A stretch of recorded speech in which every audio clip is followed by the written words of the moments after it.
We all have patterns of behavior, and some of these patterns serve us really, really well, but some of them actually sabotage us. Come to think of it, making these videos has been a pattern of behavior of mine for a long time, and I'll keep making them as long as you keep watching them. So you have a pattern of behavior that you would like to break, and you've tried everything, but the more you try, the more it just feels like you're slamming yourself up against a brick wall. I've been there many times, and I've helped many people through this. I've coached many people through this. Before I get into this, if you find yourself liking this video, make sure you give it a thumbs up and hit that subscribe button as well as the bell so you'll be notified when I put new videos out. And also, like with all of my videos, I give away something for free, which I'll mention a little bit later in this video. But if you're a little impatient and you want to find out what that is, if you go to the description right here down below and look for that link, you'll find it. Just click that link and you'll see what it is that I'm giving away. If you watch my videos on a regular basis, you recognize that I'm not in my normal place, my normal domain where I make videos. I'm actually in Yerevan, Armenia. This is the capital of the country of Armenia.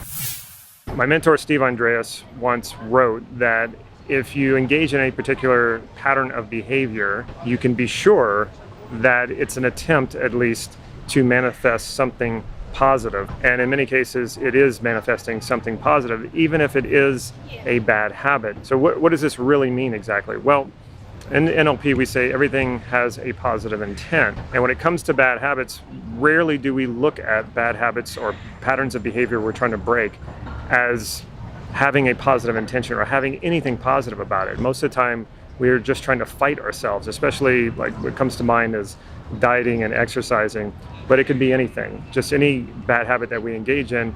Most people don't think of it as there's something actually that you are manifesting in a positive way. The strategy, though, that you're using to do that is not a good strategy, and that's what we really need to work on. But unless we get to the core of why you're engaging in this behavior at all, it's going to be really, really difficult to change that behavior, to break that pattern of behavior. Because if in fact this is true and that this behavior is manifesting something positive for you, or it's at least attempting to do that, and it's doing it, but there's also something destructive about it, then you're not going to be able to just stop doing it. So a good example of this, smoking. People think they can just stop smoking. The problem with that is that there's a positive intention behind smoking. Doesn't mean that smoking is positive. It just means that the intent behind it, the reason you're doing it, is something positive. You wouldn't do it if it didn't give you something. It didn't fulfill something for you. And so it is fulfilling something for you. The problem is it's also destroying your health. It's also, creating a different problem. But it is in fact fulfilling something for you. So if you just simply take it away, then you're withholding that fulfillment from yourself. And what will happen is, and what most people do is they kind of just try to shove this away, like, okay, I'm not smoking and I'm not going to think about cigarettes, I'm going to just shove that urge away. What happens is it goes unconscious, and then it creates a shadow. And that shadow self will create probably more destructive behavior, especially when you're not aware of it, because it's a shadow, because it's in your unconscious. It has more control over you. So we've got to get to the core of what is creating the pattern of behavior. What is it fulfilling for you? Even if, like, you might be able to think, okay, there's just no way that this pattern of behavior that you're working with could have anything positive about it. You might just think it's the most negative thing that there is. Trust me on this. The only true way to break this pattern is to get to the core of what it's fulfilling for you. What is the value behind it? In NLP, there is a process called 6-step reframing, and it's something you will probably learn in a practitioner training if you have a normal size practitioner training. I'm seeing practitioner trainings out there that are only 3 days long, and there's just no way you're going to get a full-on practitioner training in 3 days. And then I've seen some for a week that are week-long, and that's just not going to happen in a week. And even the longer trainings, the main thing about NLP is it takes time, it takes years of practice to be really good at it.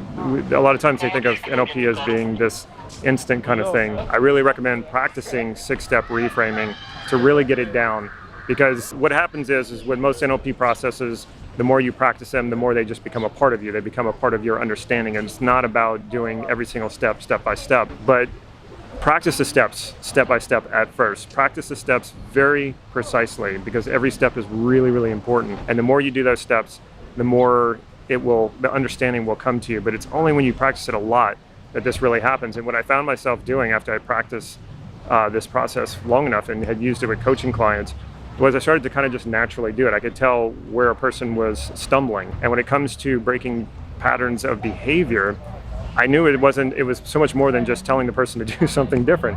Or when it came to my own work, or just telling myself to do something different. It has to be, it can't be that. You have to get to the core of what it is. So with 6-step reframing, we find out, we elicit what is the positive intent behind the behavior. And like I said, most people never understand this. Most people don't even think that there could be anything positive about it. So we elicit that positive intent, and then we say, okay, well, what are some other strategies other than the one you're using that could fulfill this intention? And so I used to be a smoker. I quit before I learned NLP, but I can relate to that. And so I think about, well, what was I fulfilling by having a cigarette? And for a very short period, like 10 minutes, I got a little bit of joy and I got a little bit of peace out of smoking a cigarette. And so I mostly started smoking when I was at work, and it was a job that I really, really hated. So for that 10 minutes, I got a sense of peace from that.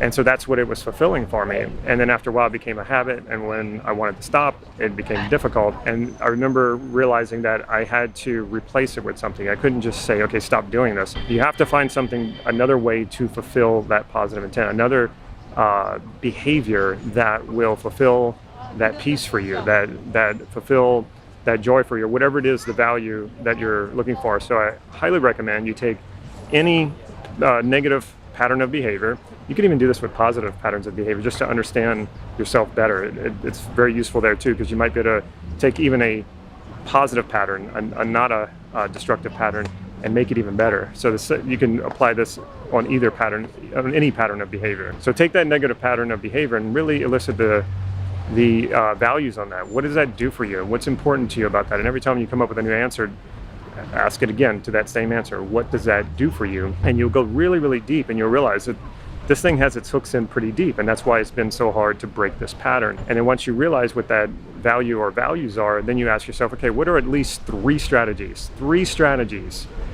that would probably fulfill that positive intention for you, those values for you. Now, why 3? Why is 3 important? Well, they say if you only have one choice, it's really not a choice.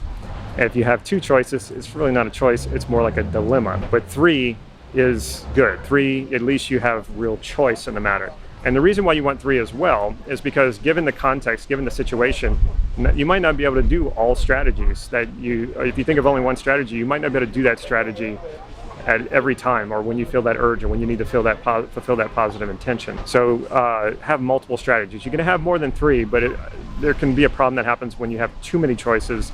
You can feel a little bit overwhelmed, and then you lock up, and then you don't choose anything. So 3 is a good number. 3 to 5. I wouldn't go too much further than 5, but come up with some strategies that could fulfill that positive intention other than the destructive or negative behavior that you're engaging in. And then make sure you rehearse this in your mind. Check it out in your mind, run through it in your mind.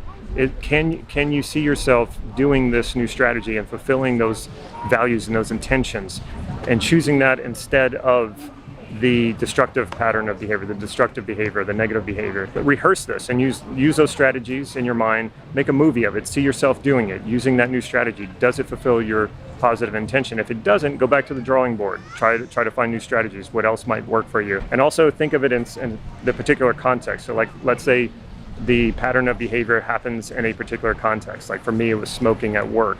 But of course, I started smoking at other places as well. But sometimes our destructive or negative patterns of behavior happen, are context specific. They happen in a certain context. So make sure when you're rehearsing these strategies that they fit for that context, that you can do those things in that context. And then you need to go and test it out in the real world. See if it actually works. When you're in that situation, do you use your new strategies?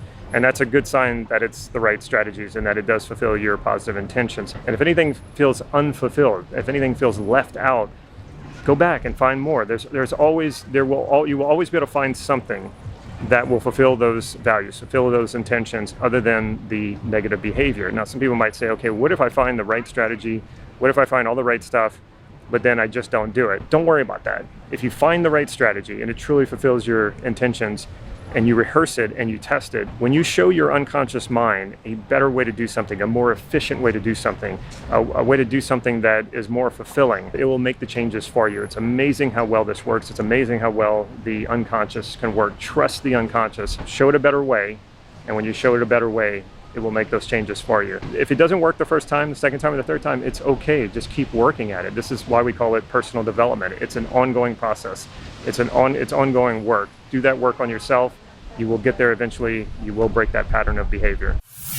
In addition to what I've given you here in this video, if you want some extra tools on how to break patterns of negative behavior and create new patterns and new habits of behavior, I got 2 things for you that you're going to love, and it is free, and you'll find it in the description right here down below. I'm giving you a PDF on how to do the Swish pattern. It's one of the most famous, most popular NLP patterns because it works incredibly well, especially for breaking patterns of negative behavior. In the link below, you will find a link to get that PDF for free. And also, I am giving you a PDF on how to do a values elicitation. You heard me talk about a values elicitation, or how, that it's important to do a values elicitation on negative patterns of behavior. If you want to know how to do that, if you don't know how to do that, I'm also putting a link in here down below that will give you also a free PDF on how to do a values elicitation. If you like this video, make sure you give it a thumbs up. And if you haven't already, make sure you click that subscribe button and the bell so you'll be notified when I put new videos out. And last but not least, if you can think of a friend or a family member who would really benefit from watching this video, make sure you share it with them. Take care.